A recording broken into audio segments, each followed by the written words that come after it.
Alors que le chantier de la future LGV au sud de Bordeaux doit débuter l'an prochain, les opposants au projet ne décolèrent pas et maintiennent leur mobilisation. C'était le cas aujourd'hui à Saint-Médard-d'Hérens en Gironde où plus de 400 personnes se sont rassemblées. Gilles Coulon, Laure Bignalé.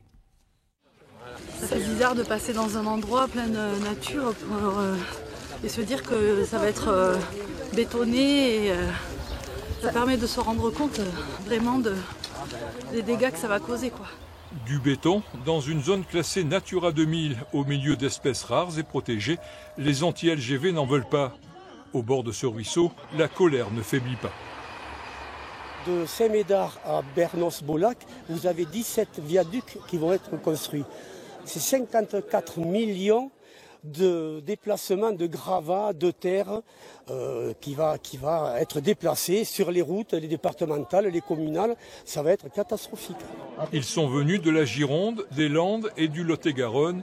400 personnes en tout opposées à la ligne à grande vitesse entre Bordeaux et Toulouse. Il y a des moyens, en utilisant les voies actuelles, en les améliorant, de faire quasiment aussi vite à quelques minutes près, beaucoup moins cher et beaucoup moins impactant sur le territoire. On pense que non, le projet ne sera pas relancé. Enfin, ou s'il est relancé, il va tomber. Il est relancé vers un abîme, vous voyez. 2 heures de marche, suivies de prises de parole des collectifs de défense et des élus. Tout se passe comme si de rien n'était, avec une DUP, une déclaration d'utilité publique, qui fait qu'on passe sur toutes les règles parce que c'est l'État. Et ça, c'est inadmissible pour nous. Le coût du chantier est estimé à 14 milliards d'euros, mise en service prévue en 2032.